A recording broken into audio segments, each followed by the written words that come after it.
Hi everyone. ಇವತ್ತು problems on WDV depreciation method ಅಂದರೆ written down value method ಮೇಲೆ ನಾನು ಪ್ರಾಬ್ಲಮ್ನ ಮಾಡಿಸ್ತಾ ಇದ್ದೀನಿ. So question number 1, mister Bharat and sons purchased a machine on 1/4/2015 for ₹4 lakh from ABC and company.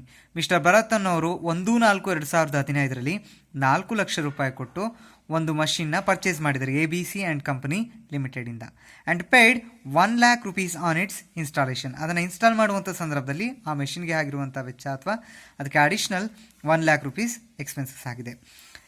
The useful life of the machine is 3 years. ಅಂದರೆ ಆ ಮಷಿನ್ನ ಅವರು 3 ವರ್ಷ ಉಪಯೋಗಿಸ್ತಾರೆ. Its estimated residual value is ₹40,000. ಅದನ್ನು ಮಾರಾಟ ಮಾಡುವಂಥದ್ದು ಅಥವಾ ಅದರ ಲಾಸ್ಟ್ ವ್ಯಾಲ್ಯೂ ಬಂದ್ಬಿಟ್ಟು 40,000 ಆಗಿರುತ್ತೆ. On 31st March 2018 mister Bharat and sons sells the machinery for ₹2,50,000. 31 March 2018ಕ್ಕೆ ಅದನ್ನು ₹2.5 ಲಕ್ಷ ಮಾರಾಟ ಮಾಡ್ತಾರೆ. Then charge depreciation as per the WDV method. Written down value method ಪ್ರಕಾರ ಡೆಪ್ರಿಸಿಯೇಷನ್ನ ಚಾರ್ಜ್ ಮಾಡಿ 10% per annum. Prepare necessary ledger accounts in the books of Anil for the year ending 31st December every year. ಇವರ ಒಂದು accounting year 1/1/2015 ಶುರುವಾಗಿ 31st 12/2015 end ಆಗ್ತಾ ಹೋಗುತ್ತೆ ಪ್ರತಿ ವರ್ಷ ಅಂತೇಳಿ ಹೇಳ್ತಾ ಹೋಗ್ತಿದ್ದಾರೆ. ಸೊ ಇದು return down value method. So return down value method ಅಂತ ಹೇಳೋದಾದರೆ ಪ್ರತಿ ವರ್ಷ ಅಸೆಟ್ಟಿಂದ ಡೆಪ್ರಿಸಿಯೇಷನ್ ವ್ಯಾಲ್ಯೂನ ಕಳೆದು ಏನು ಓಪನಿಂಗ್ ಇಯರ್ನಲ್ಲಿ ಉಳಿದಿರುತ್ತೆ ಆ ಅಮೌಂಟ್ ಮೇಲೆ ನಾವು ಡೆಪ್ರಿಸಿಯೇಷನ್ನ ಚಾರ್ಜ್ ಮಾಡ್ತಾ ಹೋಗ್ತೀವಿ. ಅಂದರೆ ಒರಿಜಿನಲ್ ಅಸೆಟ್ ವ್ಯಾಲ್ಯೂ ಪ್ರತಿ ವರ್ಷ ಡೆಪ್ರಿಸಿಯೇಷನಿಂದ ಕಡಿಮೆ ಆಗ್ತಾ ಹೋಗುತ್ತೆ ಅಂತೇಳಿ. ಸೊ ಲೆಟ್ ಪ್ರಾಬ್ಲಮ್ನ ಮಾಡೋಣ ಇವಾಗ. ಸೊ ಪ್ರಾಬ್ಲಮ್ನ ನೋಡ್ತಾ ಹೋಗಿ. ಸೊ ಫಸ್ಟು ಮಷಿನರಿ ಅಕೌಂಟ್ನ ನಾವು ಪ್ರಿಪೇರ್ ಮಾಡ್ತಾ ಹೋಗಬೇಕಾಗುತ್ತೆ. ಸೊ ಈಗ ಆ್ಯಸ್ ಪರ್ ಪ್ರಾಬ್ಲಮ್ನಲ್ಲಿ ಏನು ಡೇಟ್ ವೈಸ್ ಟ್ರಾನ್ಸಾಕ್ಷನ್ಸ್ಗಳನ್ನ ಕೊಟ್ಟಿದ್ದಾನೆ ಅದೇ ರೀತಿ ನಾವು ನೋಡ್ತಾ ಹೋಗೋಣ. ಸೊ ಫಸ್ಟ್ 1/4/2015 ಅಸೆಟ್ಟು ಪರ್ಚೇಸ್ ಆಗುತ್ತೆ. ಸೊ ಅದು 4 lakh ಪರ್ಚೇಸ್ ಆಗುತ್ತೆ ಮತ್ತು ಇನ್ಸ್ಟಾಲೇಷನ್ ಚಾರ್ಜಸ್ 1 lakh. ಸೊ ಅದನ್ನು ನಾವಿಲ್ಲಿ ಎಂಟ್ರಿ ತಗೋಣ. ಸೊ ಒಂದು ಎಂಟ್ರಿ ವೈಸ್ನೇ ತಗೊಂಡ್ರೆ ನಿಮಗೆ ಇಲ್ಲಿ machinery account debited to bank account. ಅಂದರೆ ಮಷಿನರಿ ನಮಗೆ ಬರ್ತಿದೆ, ಸೊ ಹಣ ನಮ್ಮಿಂದ ಹೋಗ್ತಿದೆ. ಸೊ ಮಷಿನರಿ ಅಕೌಂಟ್ನಲ್ಲಿ ನಾವು ಅದನ್ನು ಏನಂತ ಬರಿತೀವಿ ಈಗ, machinery account debited to bank account. Date particulars amount, date particulars amount. So ಇಲ್ಲಿ ಪರ್ಚೇಸ್ ಮಾಡಿರೋದ್ರಿಂದ 1/4/2015 ಟು ಬ್ಯಾಂಕ್ ಅಸೆಟ್ ಪರ್ಚೇಸ್ ಆಗಿದೆ, ಅದ್ರ ವ್ಯಾಲ್ಯೂ 4 lakh. ಮತ್ತು ಟು ಕ್ಯಾಶ್ ಅಕೌಂಟ್ ಇನ್ಸ್ಟಾಲೇಷನ್ ಎಕ್ಸ್ಪೆನ್ಸಸ್ನ 1 ಲಕ್ಷ ತಗೊಂಡಿದ್ದಾರೆ. ಸೊ ಅಲ್ಲಿಗೆ ಟೋಟಲ್ ₹5 lakh. ಇದು ಓಪನಿಂಗ್ 1/4/2015. ಅಟ್ ದಿ ಎಂಡ್ ಆ ಡೇಟ್ನಲ್ಲಿ ಇನ್ನು ಯಾವುದೇ ರೀತಿ ಟ್ರಾನ್ಸಾಕ್ಷನ್ಸ್ಗಳಿಲ್ಲ. ಸೊ ಎಂಡ್ ಆಫ್ ದ ಇಯರಿಗೆ ಬನ್ನಿ 31st 12/2015. ಸೊ ಟೋಟಲ್ ವ್ಯಾಲ್ಯೂ ಇರೋದು 5 lakh. ಅಸೆಟ್ನ ವ್ಯಾಲ್ಯೂ 4 + 1, ಸೊ ಅಲ್ಲಿಗೆ 5 lakh. 5 lakh into 10% divided by 100, 9 divided by 12 month. So ಇಲ್ಲಿ ನೀಟಾಗಿ ಅರ್ಥ ಮಾಡ್ಕೊಳ್ಳಿ. ಅಸೆಟ್ನ ವ್ಯಾಲ್ಯೂ 5 ಲಕ್ಷ ಪರ್ ಆ್ಯನಮಲ್ಗೆ ನಾವಲ್ಲಿ 10% ಡೆಪ್ರಿಸಿಯೇಷನ್ನ ಚಾರ್ಜ್ ಮಾಡ್ತೀವಿ. 9 ಡಿವೈಡೆಡ್ ಬೈ 12ನ ಯಾಕೆ ತಗೊಂಡ್ವಿ ಅಂತ ಹೇಳಿದಾದ್ರೆ ಅಸೆಟ್ನ ಪರ್ಚೇಸ್ ಮಾಡಿರೋ ಡೇಟ್ನ ನೋಡಿ 1/4/2015. ಸೊ 4ನೇ ತಿಂಗಳಲ್ಲಿ ಅಸೆಟ್ ಪರ್ಚೇಸ್ ಆಗಿದೆ ಅಂತ ಅಂದರೆ ಸೊ ಅಲ್ಲಿಂದ ಲೆಕ್ಕ ಹಾಕೊಳ್ಳಿ. 4, 5, 6, 7, 8, 9, 10, 11, 12. ಸೊ ಏಪ್ರಿಲಿಂದ ಡಿಸೆಂಬರ್ವರೆಗೂ ಕೌಂಟ್ ಡೌನ್ ಮಾಡ್ಕೊಳ್ಳಿ. ಅಂದರೆ ಎಷ್ಟು ಆ ಇಯರ್ನಲ್ಲಿ ಎಷ್ಟು ಮಂತ್ ಇದೆ ಅಸೆಟ್ಟು ಅಂತೇಳಿ. ಸೊ ಟೋಟಲ್ 9 months ಆ ವರ್ಷದಲ್ಲಿ ಅಸೆಟ್ ಇದೆ ಪರ್ಚೇಸ್ ಮಾಡಿದ ದಿನದಿಂದ. ಸೊ ಹಾಗಾಗಿ ನಾವು 9 ಡಿವೈಡೆಡ್ ಬೈ 12 months ಅಂತ ಹೇಳಿ ತೊಗೊಂಡಿದ್ವಿ. ಸೊ ಕ್ಯಾಲ್ಕುಲೇಷನ್ ಮಾಡಿದಾಗ 37,500 ಬರುತ್ತೆ. ಸೊ ಈಗ ಜಾಸ್ತಿ ಯಾವ ಕಡೆ ಇದೆ, debit side. So 4 + 1 5 lakh. So ಅದೇ 5 lakhನ ಈ ಕಡೆಲ್ಲೂ ಕೂಡ ಕ್ಲೋಸ್ ಮಾಡಿ ಬ್ಯಾಲೆನ್ಸ್ ಏನು ಉಳಿಯುತ್ತೆ ಅದನ್ನು ಬೈ ಬ್ಯಾಲೆನ್ಸ್ ಕ್ಯಾರಿ ಡೌನ್ ಅಂತ ಮಾಡಿ. ಸೊ ಅವರೇ ಹೇಳಿರೋದ್ರಿಂದ estimated life of the asset 3 years ಇರುತ್ತೆ ಅಂತ ಹೇಳಿದ್ದಾರೆ. ಸೊ ಹಾಗಾಗಿ ನಾವು 3 yearsಗೆ ಕ್ಯಾಲ್ಕುಲೇಷನ್ನ ಮಾಡ್ಕೊಳ್ತಾ ಹೋಗಬೇಕಾಗುತ್ತೆ. So next 1/1/2016 to balance brought down. ಅಲ್ಲಿ ಏನು ಇಯರ್ ಎಂಡಿಂಗ್ನಲ್ಲಿ 4,62,500 ಇಯರ್ ಎಂಡ್ ಬ್ಯಾಲೆನ್ಸ್ ಆಗಿರುತ್ತೆ, ಅದೇ ಇಲ್ಲಿ ಓಪನಿಂಗ್ ಇಯರ್ಗೆ ಬ್ಯಾಲೆನ್ಸ್ ಬ್ರಾಟ್ ಡೌನ್ ಆಗಿದೆ 4,62,500. ಸೊ ಇಲ್ಲಿ ಯಾವುದೇ ರೀತಿಯಾದಂಥ ಪ್ರಾಬ್ಲಮ್ನಲ್ಲಿ ಆ ಡೇಟ್ನಲ್ಲಿ ಟ್ರಾನ್ಸಾಕ್ಷನ್ಸ್ಗಳಿಲ್ಲ. ಸೊ ಹಾಗಾಗಿ ಡೈರೆಕ್ಟಾಗಿ ಇಯರ್ ಎಂಡಿಗೆ ಹೋಗೋಣ. 31st 12/2016 by depreciation. ಡೆಪ್ರಿಸಿಯೇಷನ್ ನಾವು ಇವಾಗ ಯಾವುದ್ರ ಮೇಲೆ ಚಾರ್ಜ್ ಮಾಡಬೇಕು? ಸೊ ಡೆಪ್ರಿಸಿಯೇಟ್ ಕಳೆದು ಉಳಿದಿರುವಂಥ ವ್ಯಾಲ್ಯೂ ಎಷ್ಟು? 4,62,500. ಅದ್ರ ಮೇಲೆ 10% ಚಾರ್ಜ್ ಮಾಡ್ತೀವಿ. ಆ ವರ್ಷದಲ್ಲಿ ಕಂಪ್ಲೀಟ್ ಆಗಿ ಅಸೆಟ್ ಇದೆ, 12 ಮಂತ್ಸ್ ಕೂಡ ಅಸೆಟ್ ಇದೆ. ಸೊ ಹಾಗಾಗಿ ನಾವಿಲ್ಲಿ ಮಂತ್ಸ್ನ ತಗೊಳ್ತಿಲ್ಲ. 4,62,500 ಇಂಟು 10% ಡಿವೈಡೆಡ್ ಬೈ 100 ಮಾಡಿದ್ವಿ.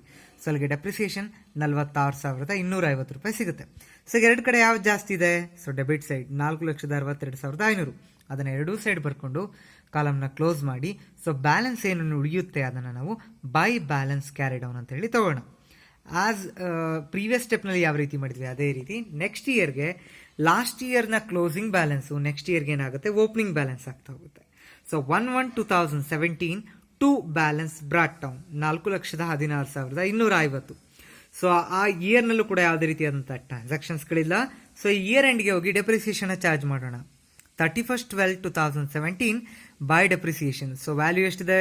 4,16,250 ರೂಪಾಯಿ ಇದೆ. ಅದ್ರ ಮೇಲೆ 10% ಡೈರೆಕ್ಟಾಗಿ ಚಾರ್ಜ್ ಮಾಡ್ತೀವಿ. ಯಾಕೆ ಅಂತ ಹೇಳಿದ್ರೆ asset all over the year ಇದೆ, ಹಾಗಾಗಿ. ಸೊ 41,625 ರೂಪಾಯಿ ಡೆಪ್ರಿಸಿಯೇಷನ್.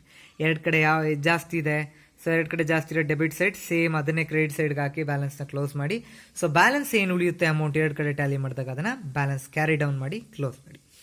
ಸೊ ಲಾಸ್ಟ್ ಇಯರ್ ಅಂದರೆ 3ನೇ ವರ್ಷದ ಕೊನೆ. ಸೊ ಅಲ್ಲಿಗೆ 1/1/2018ಗೆ ಓಪನಿಂಗ್ ಬ್ಯಾಲೆನ್ಸು ಸೇಮ್ ಅಲ್ಲೇನು ವರ್ಷದ ಅಂತ್ಯದಲ್ಲಿ ಉಳಿದಿರುತ್ತೆ ಅದು ಓಪನಿಂಗ್ ಆಗಿರುತ್ತೆ 3,74,625. ಸೊ ಇಲ್ಲಿ ಕೆಲವೊಂದು ಟ್ರಾನ್ಸಾಕ್ಷನ್ಸ್ಗಳಿದೆ. ಅದಕ್ಕೆ ಮುಂಚೆ ಡೆಪ್ರಿಸಿಯೇಷನ್ ಚಾರ್ಜ್ ಮಾಡೋಣ. 31/3/2018 by depreciation. So depreciation charge ಮಾಡ್ಬೇಕಾದ್ರೆ ಅದೇ ವರ್ಷ ಒಂದು ಟ್ರಾನ್ಸಾಕ್ಷನ್ ಆಗಿದೆ ನೋಡಿ. ಪ್ರಾಬ್ಲಮ್ನ ಒಂದು ಬಾರಿ ನೋಡಿ. ಪ್ರಾಬ್ಲಮಲ್ಲಿ ಹೇಳ್ತಾರೆ ನೋಡಿ, last line 31st March 2018 mister Bharat and son sells the machinery 2,50,000. ಇಲ್ಲಿವರೆಗೂ ಏನು ಪರ್ಚೇಸ್ ಮಾಡಿದ ಮಷಿನರಿ ಇತ್ತು ಅದನ್ನು 31/3/2018 ಮಾರಾಟ ಮಾಡ್ತಾರೆ. ಬೈ ಕ್ಯಾಶ್ ಆರ್ ಬ್ಯಾಂಕ್ ಅಂತ ಬರ್ತಿದ್ದೀನಲ್ಲ, ಅದು ಮಾರಾಟ ಮಾಡಿರುವಂಥ ವ್ಯಾಲ್ಯೂ. ಎಂಟ್ರಿ ಬಂದ್ಬಿಟ್ಟು bank account debited to machinery account 2,50,000ಗೆ ಮಾರಾಟ ಮಾಡಿದ್ದಾರೆ. ಸೊ ಈಗ ಮೇಲೆ ನೋಡಿ ಡೆಪ್ರಿಸಿಯೇಷನ್ ನಾವು ಯಾವ ರೀತಿ ಚಾರ್ಜ್ ಮಾಡಿದ್ದೀವಿ ಅಂತ ಹೇಳಿದಾದ್ರೆ, ಸೊ ಅಸೆಟ್ನ ವ್ಯಾಲ್ಯೂ ಈ ಕಡೆ ಇದೆ. ಇಷ್ಟು 3,74,625. ವರ್ಷಕ್ಕೆ ಡೆಪ್ರಿಸಿಯೇಷನ್ ಚಾರ್ಜ್ ಮಾಡೋದು 10% ಡಿವೈಡೆಡ್ ಬೈ 100. ಆ ವರ್ಷದಲ್ಲಿ ಅಸೆಟ್ ಇರುವಂತಹ ದಿನಗಳ ಸಂಖ್ಯೆ ಅಥವಾ ತಿಂಗಳ ಸಂಖ್ಯೆ ನೋಡಿ. ಸೊ ವರ್ಷದ ಸ್ಟಾರ್ಟಿಂಗ್ ಪಾಯಿಂಟ್ನಲ್ಲೇ ಮಾರಾಟ ಮಾಡಿದ್ದಾರೆ. ಜನವರಿಯಲ್ಲಿದೆ, ಫೆಬ್ರವರಿಯಲ್ಲಿದೆ, 31st ಮಾರ್ಚ್ಗೆ ಮಾರಾಟ ಮಾಡಿದ್ದಾರೆ. ಸೊ ಅಲ್ಲಿಗೆ 3 ಮಂತ್ಸ್ ಮಾತ್ರ ಆ ವರ್ಷದಲ್ಲಿ ಅಸೆಟ್ ಇದೆ. ಸೊ ಅಲ್ಲಿಗೆ ನಾವು ಡೆಪ್ರಿಸಿಯೇಷನ್ ಚಾರ್ಜ್ ಮಾಡಬೇಕಾಗಿರೋದು 3 ಮಂತ್ಸ್ಗೆ ಮಾತ್ರ. ಸೊ ಹಾಗಾಗಿ ಅಲ್ಲಿ ನಾನು ಆ ರೀತಿ ತೊಗೊಂಡಿದ್ದೀನಿ. 3,74,625 into 10% divided by 100 into 3 months only exist in that year. So that's why I only taking off 3 months. So 3 months divided by 12, 9,366 amount ನಿಮಗೆ ಡೆಪ್ರಿಸಿಯೇಷನ್ ಆಗಿ ಸಿಗುತ್ತೆ. ಓಕೆ, ಅದಾದಮೇಲೆ ಇನ್ನೊಂದು ಟ್ರಾನ್ಸಾಕ್ಷನ್ನ ತೊಗೊಂಡಿದ್ವಿ 31/3/2018ಗೆ. ಸೇಮ್ ಮೇಲೇನು ಹೇಳಿದ್ದೀನಿ ಅದನ್ನೇ ಅಸೆಟ್ ಮಾರಾಟ ಆಗಿದೆ 2.5 ಲಕ್ಷ ರೂಪಾಯಿಗೆ. ಸೊ ನೆಕ್ಸ್ಟ್ ಇಲ್ಲಿ ನಾವು ಬ್ಯಾಲೆನ್ಸ್ ಕ್ಯಾರಿ ಡೌನ್ನ ಮಾಡೋದಿಲ್ಲ. ಯಾಕೆ ಅಂತ ಹೇಳಿದಾದ್ರೆ 3ನೇ ವರ್ಷ ಅಂದರೆ ಅಸೆಟ್ನ ನಾವು ಉಪಯೋಗಿಸುವಂಥದ್ದು 3 ವರ್ಷ. Estimated life of the asset 3 years ಅಂತ ಹೇಳಿದ್ದಾನೆ. ಸೊ ಹಾಗಾಗಿ 31/3/2018ಗೆ ಬ್ಯಾಲೆನ್ಸ್ನ ಕ್ಲೋಸ್ ಮಾಡ್ಕೊಳ್ಳಿ. ಡೆಬಿಟ್ ಸೈಡು 3,74,625 ಸೇಮ್ ಅಮೌಂಟ್ನ ಈ ಕಡೆ ಬರ್ಕೊಳ್ಳಿ. ಸೊ ಬ್ಯಾಲೆನ್ಸ್ ಏನು ಉಳಿಯುತ್ತೆ ಸೊ ಅದನ್ನು P&L ಅಕೌಂಟ್ಗೆ ಟ್ರಾನ್ಸ್ಫರ್ನ ಮಾಡ್ತೀವಿ. ಸೊ ಎಷ್ಟು? 1,15,259 ರೂಪಾಯಿ. ಇದು ಹೇಗೆ ಬರುತ್ತೆ ಅಮೌಂಟು ಅಂತ ಹೇಳಿದ್ರೆ ಕೆಳಗಡೆ ಒಂದು ಕ್ಯಾಲ್ಕುಲೇಷನ್ ಇದೆ ನೋಡಿ. 1/1/2018 ಪ್ರೆಸೆಂಟ್ ವ್ಯಾಲ್ಯೂ ಇದ್ದಂಥದ್ದು ಅಸೆಟ್ದು ನೋಡಿ ಎಷ್ಟಿದೆ. 1/1/2018ನಲ್ಲಿ 3,74,625. ಓಕೆ, ಸೊ ಆ ವರ್ಷದ ಡೆಪ್ರಿಸಿಯೇಷನ್ ಚಾರ್ಜಸ್ ಈ ಕಡೆ ಕ್ಯಾಲ್ಕುಲೇಟ್ ಮಾಡಿದ್ವಲ್ಲ 9,366ನ ಮೈನಸ್ ಮಾಡೋಣ. ಪ್ಲಸ್ ಅದೇ ವರ್ಷದಲ್ಲಿ ಅದೇ ಅಸೆಟ್ನ ನಾವು ಎಷ್ಟಕ್ಕೆ ಮಾರಾಟ ಮಾಡಿದ್ದೀವಿ? 2.5 ಲಕ್ಷಕ್ಕೆ ಮಾರಾಟ ಮಾಡಿದ್ವಿ. ಸೊ ನೋಡಿ, ಅಸೆಟ್ನ ವ್ಯಾಲ್ಯೂ ಇದ್ದಂಥದ್ದು ಕರೆಂಟ್ ಇಯರ್ನಲ್ಲಿ 3,74,625. ಬಟ್ ಅವ್ರು ಮಾರಾಟ ಮಾಡಿರುವಂಥ ವ್ಯಾಲ್ಯೂ ಎಷ್ಟು? 2.5 ಲಕ್ಷ. 3 ಲಕ್ಷಕ್ಕಿಂತಲೂ ಬೆಲೆ ಬಾಳುವಂಥ ಅಸೆಟ್ನ ಅವರು 2.5 ಲಕ್ಷಕ್ಕೆ ಮಾರಾಟ ಮಾಡಿದ್ದಾರೆ ಅಂದರೆ ಪ್ರಾಫಿಟ್ ಆಗುತ್ತಾ ಲಾಸ್ ಆಗುತ್ತಾ? So it's absolutely loss. So ಅಲ್ಲಿ ನೋಡಿ ಬ್ಯಾಲೆನ್ಸ್ ಏನು ಉಳಿಯುತ್ತೆ ಅದನ್ನು ನಾವು ಲಾಸ್ ಅಂತ ಹೇಳಿ ಟ್ರೀಟ್ ಮಾಡ್ತೀವಿ. ಈ ಕ್ಯಾಲ್ಕುಲೇಷನ್ನ ಮಾಡಿಕೊಂಡು ಜಾಸ್ತಿ ವ್ಯಾಲ್ಯೂಗೆ ಏನಾದರೂ ಅವ್ರು ಮಾರಾಟ ಮಾಡಿದ್ದಾರೆ ಅಂತ ಹೇಳಿದ್ರೆ ನಾವಿಲ್ಲಿ profit on sale of asset ಅಂತೇಳಿ ಬರೀತಿದ್ವಿ. ಇದಿಷ್ಟು ಕೂಡ ನಾವು ಮಾಡಿದಂಥದ್ದು ಮೆಷನರಿ ಅಕೌಂಟ್ಗೆ ಕ್ಯಾಲ್ಕುಲೇಷನ್ ಮಾಡ್ಕೊಂಡ್ವಿ. ಸೊ ನೆಸೆಸರಿ ಅಕೌಂಟ್ ಅಂತ ಹೇಳಿದ್ರೆ ಇನ್ನೊಂದು ಬರುತ್ತೆ, ಅದು ಯಾವುದು? Depreciation account.